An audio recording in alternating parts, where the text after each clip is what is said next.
물리학이라 그러니까 여기 이제 질문들도 있고 한데요. 지금까지는 사실 거의 제 질문이었고, 물리학에서의 운동이 있고 사실 사회에서의 운동이 있잖아요. 비슷한 측면이 있을 수도 있고, 왜 그 예전에 유명한 영상이긴 했는데 한 사람이 공원에서 이렇게 막 이렇게 춤을 추니까 사람들이 이렇게 전부 다 이렇게 쳐다보고 있다가 한 사람이 같이 와서 춤을 추고, 그러면서 둘이 마주보고 춤을 추고, 그때부터는 정말 말 그대로 이제 이게 기하급수적으로 드러나서 하나의 사회운동? 또 그 안에서는 이제 사회운동이 되는 거죠. 물리학자로서 봤을 때 여러 가지 지금 사회에서 일어나는 운동들 같은 것도 있고 그렇잖아요. 그런 것들은 어떻게 보세요? 네. 물리학자로서 이제 비유죠. 물리학 법칙으로 얘기하는 건 아니고요.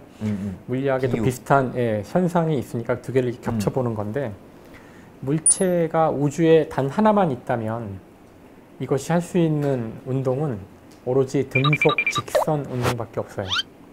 영화 그래비티에 나오는 그냥 한 방향으로 계속 움직이는 거죠.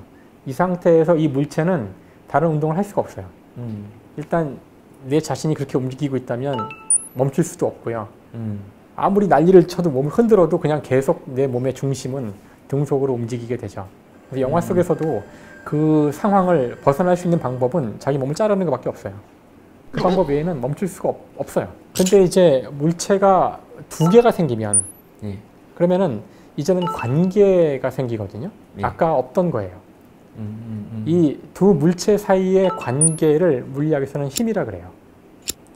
힘. F는 MA의 F죠. 기본적으로 물체가 두 개가 딱 있으면 이 사이에는 이제 힘이 존재하여 가장 단순한 운동들이 가능한데, 그게 이제 원운동 내지는 뭐 타원 운동 이런 것들이 가능해요. 근데 이게 세 개가 되면 그럼 예측 불가능해져요. 물론 세 개가 있어도 여전히 예측할 수 있는 그 영역이 있는데, 좀 에너지를 이상하게 만들어주면은 세 개의 물체는 본질적으로 예측하기 어렵게 운동하게 만들 수도 있거든요. 우리가 이때의 운동을 카오스라 그래요. 혼돈. 우리말로 혼돈이죠.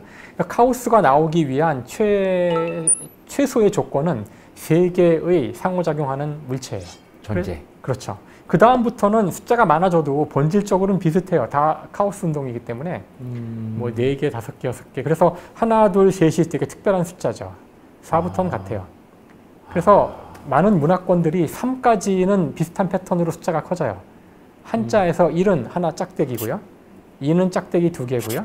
3은 짝대기 3개인데 4가 되면 이제 새로운 종류의 패턴들이 나와요. 로마 글자는 1은 아래 위 짝대기 하나고요. 2는 짝대기 2개고요. 3은 짝대기 3개지만 4부터는 다른 패턴으로 시작돼요.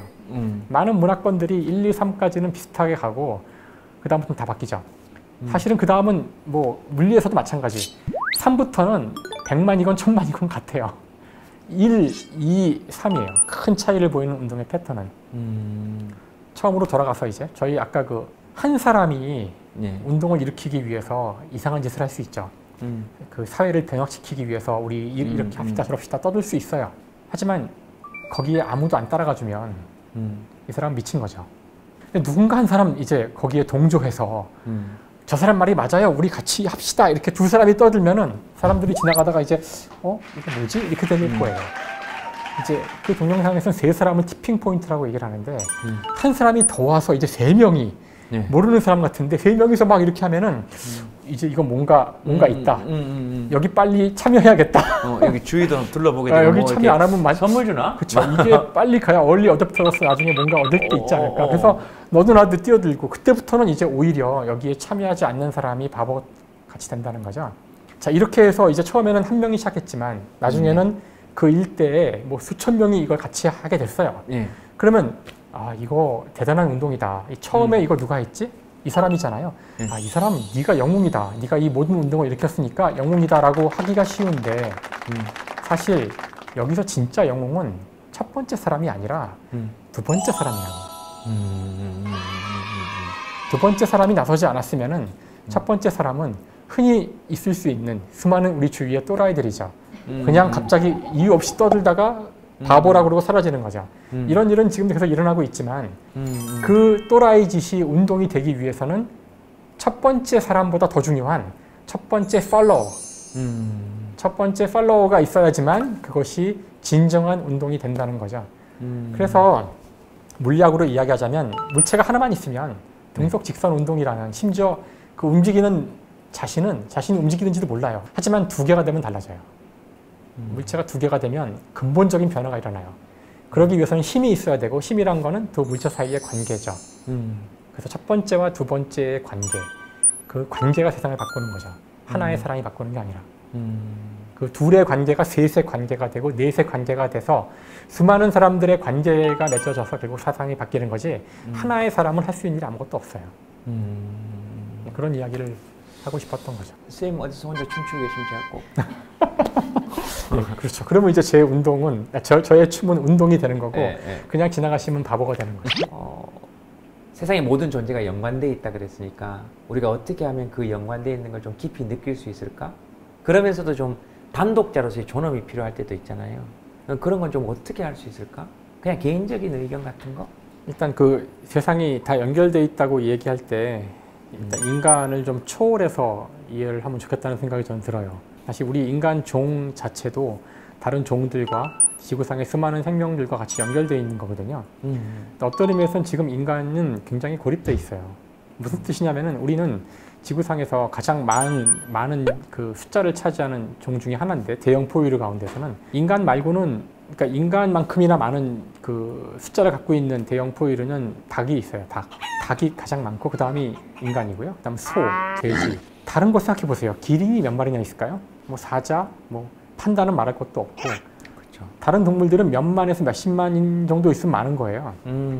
근데 인간이 먹는 가축이죠. 인간이 선택해서 먹기 위해 선택한 건데, 그런 인간과 관련된 동물들로 디글디글한 거죠. 그러니까 인간은 정말 배타적인 동물이에요. 다른 동물들이 사는 아마존 같은 데 가보시면 그 가로 세로 1m 공간 안에 수많은 생명체들이 있어요. 나무도 있고 벌레도 있고 뱀도 있고 뭐 오만 가지가 있지만, 인간이 사는 이 공간은 지금 가로 세로가 3m가 넘지만 이 안에 인간밖에 없어요. 자연의 눈으로 보면 벌레 한 마리 없어요. 여기 한 마리가 지나가면 바로 이렇게 죽음 당할 확률이 크죠. 뭐 한 마리 웽 날아가도 바로 죽일 거예요. 우리 인간은 다른 생명과 같이 안 살아가요. 완벽하게 차폐된 공간을 만들고 모기장으로 촘촘하게 한 마리의 벌레도 안 들어오게 만들어 놓은 공간에 우리만 살아요. 우리가 허락한 반려동물 몇 마리만 좀 데리고 살고 있는데, 닭은 태어나자마자 몇 개월 만에 죽는데 원래 수명은 더 길거든요. 몇 년 살 수 있어요. 근데 살려놓으면 들어간 사료에 비해서 불어나는 살의 양이 수지타산이 안 맞아서 그때 죽이거든요. 그럼 돼지도 마찬가지. 그러니까 말이 생명체지 고기예요. 고기 덩어리죠. 그게 우리 인간이 가장 가까이 있는, 가장 개체가 많은 다른 생명체와 맺고 있는 관계예요. 저희가 다른 그 사람과 같이 살고 외롭지 않아야 된다고 말은 하고 있지만, 어떻게 보면 우리 호모사피엔스는 지구상에서 가장 외로운 생명체예요. 우리한테는 다 적으로 보이죠. 오랫동안 같이 살아왔다고 보기엔 안타까운 얘기일 수도 있지만, 바이러스나 병균과 함께 살아왔죠. 수많은 병균이 인간을 죽여왔고요. 수많은 동물이 인간을 죽여왔죠. 근데 어느 시점부터인가는 이제 우리는 모두가 적이에요. 인간 사이의 소통도 중요하지만, 이제 정말 우리가 지금 팬데믹을 겪으면서 팬데믹의 수많은 이유들이 있겠지만, 물론 바이러스가 가장 문제가 되긴 하지만, 따지고 보면 이 바이러스들이 그동안에는 수많은 먹잇감들이 지구에 있었지만, 이제는 인간과 인간의 가장 가까운 가축이 주된 새로운 시장이에요. 먹을 게 없거든요. 점점 내려오는 걸. 그러니까 항상 더군다나 모여 살잖아. 네. 그러니까 아주 자연스럽게 인간한테 가장 가까이 있는 동물들을 감염시키고, 그 수많은 돼지나 닭 이런 것들 다 집단으로 모여 있잖아요. 거기서 인간 인수 공통 전염병으로 넘어오는 것들은 앞으로 어쩔 수 없는 거죠. 우리 인간이 이렇게 만들어 놓은 세상의 대가예요. 그들은 이제 새로운 시장이 열린 거죠. 인간과 그 가축들. 밀집해서 사육하고 밀집해서 가장 많은 개체를 점하고 있는 지구상의 생명군이니까 앞으로 계속 싸워야 될 거고요. 그러니까 우리가 정말 지구상에 있는 다른 생명체들과 지금 조화롭게 살아가는 거, 저는 굉장히 그 외계인이 우리를 보면은 외롭다고 느낄 것 같아요. 모르겠어요. 들어가기가 쉽진 않을 것 같긴 한데 지금이라도 우리는 이 지구상의 주인이 아니거든요. 사실 우리는 그렇죠. 사실 지구의 세입자죠. 조금만 갈라지면 싸우고 이러니까 외롭지. 이러니까 외로운 거예요. SNS가 사실 인간 사이의 소통을 더 활발하게 할 거라고 믿어서 만들어진 것이고 그런데 우리가 과연 이걸 쓰면서 더 과연 소통이 늘어났을까? 우리가 정말 더 외롭지 않아졌을까?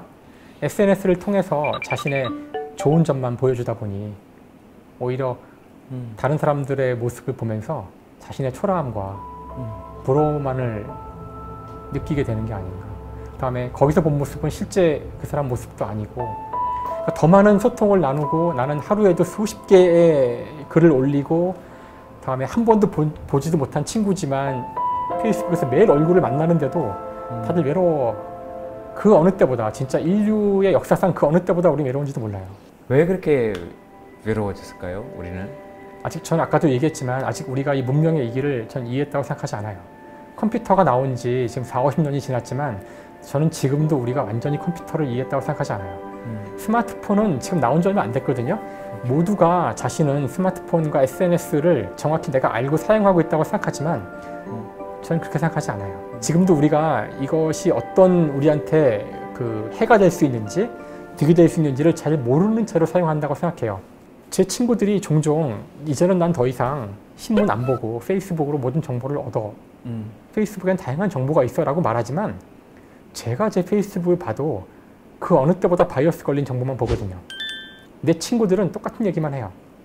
똑같은 정치색을 가지고 있고 다른 사람의 얘기를 들을 기회는 더 사라지고 있어요. 그러니까 다양성이 있다고 하지만 다양성은 페이스북 전체에 있을지 모르죠.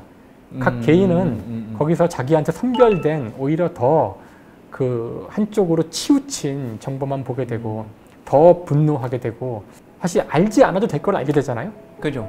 아직 우리는 SNS를 이해 못했어요. 제 생각은 그래요. 지금 매일같이 사용하는 기기들의 의미를 파악했는지 잘 모르겠어요. 우리는 지하철을 제대로 이해하고 있는지 지하철이 우리한테 편리한 도구인지 나와 직장 사이의 거리를 30km로 만들어 놓은 주범인지 알 수 없어요. 스마트폰은 나한테 오래된 친구와 바로 이야기할 수 있는 도구인지 주말까지 나한테 지시를 내리는 도구인지 잘 모른다고요. 그러니까 조금 더 우리가 사용하는 과학기술에 대해서 좀 더 인문학적인 질문을 던져야 돼요. 이것은 정말 뭐 하는 기계인가? 이 기술은 정말 우리를 어떻게 만들고 있는가? 그것이 우리를 행복하게 하고 있는가? 그렇지 않다면 어떻게 이 기술을 써야 되는가? 이런 질문은 하지 않죠. 그러니까 기계의 효율성만 보지 이 기계가 우리에게 또는 이 과학이 이런 것들이 우리에게 어떤 영향을 미칠 것인가에 대한 인문학적 고찰은 좀 부족하다. 인간적인 고찰을 하지 않는다는 예. 거죠. 많이 하지 않아요. 우리를 더 행복하게 만들었는지에 대한 질문을 다 같이 한번 해봐야 되는 것 같아요. 그런 질문을 한 사람 많았는데 아까 말한 그 두 번째 참여자가 현저히 좀 그 없지 않았나. 그러면 그냥 괜히 아우 저 그냥 환경 얘기 이런 거 하면 영상 재밌게 보셨습니까? 책에는 훨씬 더 한 땀 한 땀 이렇게 뜨개질하듯이 떠서 재밌고 알찬 내용들 담았습니다. 킥킥거리면서 보실 수 있을 거예요. 근데 내용도 좋고 진짜요. 함께 읽어보시죠. 컨셉 아니고 진짜 뜨는 겁니다.